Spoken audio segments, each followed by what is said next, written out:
The job for to have lottery, a mandate for lottery skills. There are not many people in Arkansas that have lottery skills. They're great people. I could have come here. I could have, by myself, I could have educated 89 or so other people from Arkansas for these jobs. It might have taken me a month or two more to get it up and running. So I guess the question is, let's say I took an extra month to educate people and get them trained. Okay, let's just take, it's going to take more time. I think you realize that. Would you agree with that? Well, I think Arkansans would have preferred maybe perhaps that you take an extra month and hire a couple Arkansans at the $100,000 plus salary. All right, and there is where the math comes in.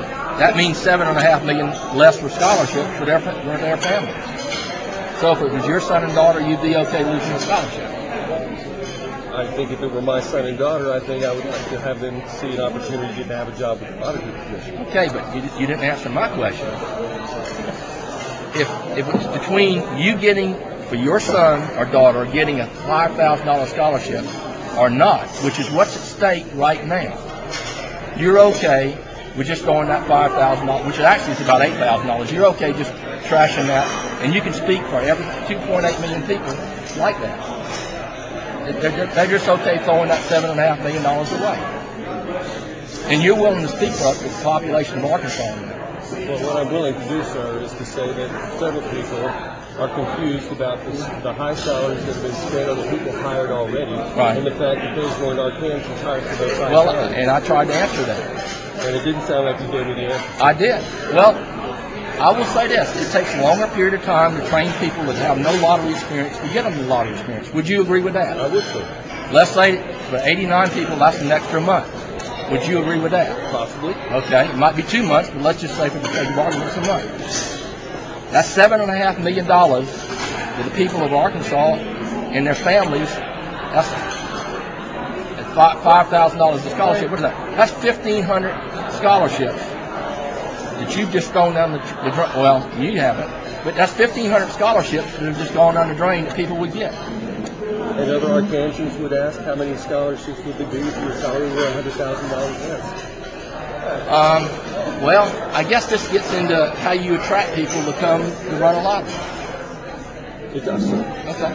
Well, I came because they offered me this position and I had this vision. Well, you've mentioned several times you came here because of your passion to start the lottery and for the children of Arkansas. But you also are citing the high salaries are needed to start to hire the right personnel. Right. So what is attracting people, the high salaries or the passion to start a lottery? I think they have to be compensated for risk. Okay.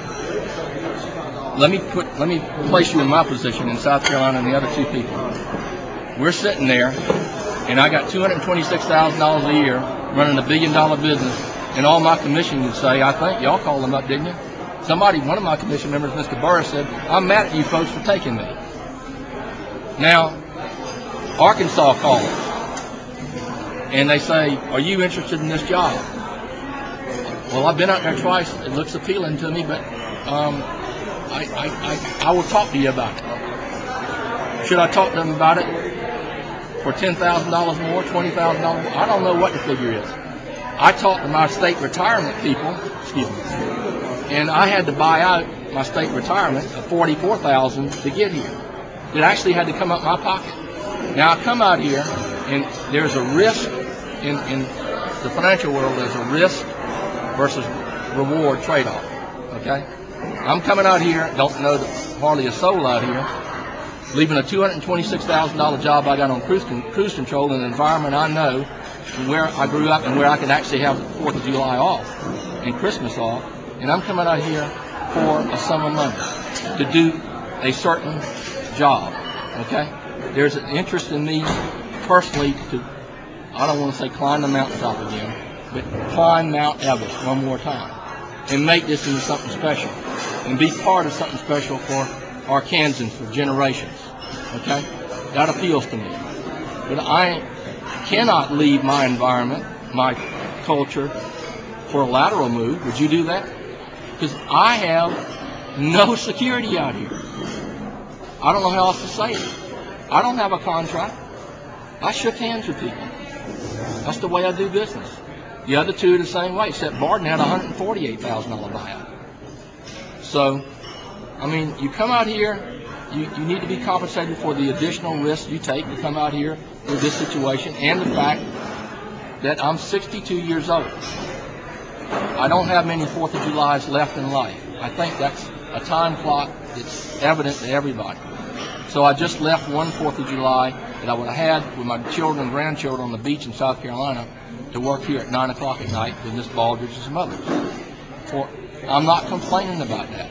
I'm just telling you there is a reward that you have to seek with those risks and those what you're giving up. I don't think any one of you would have been any different.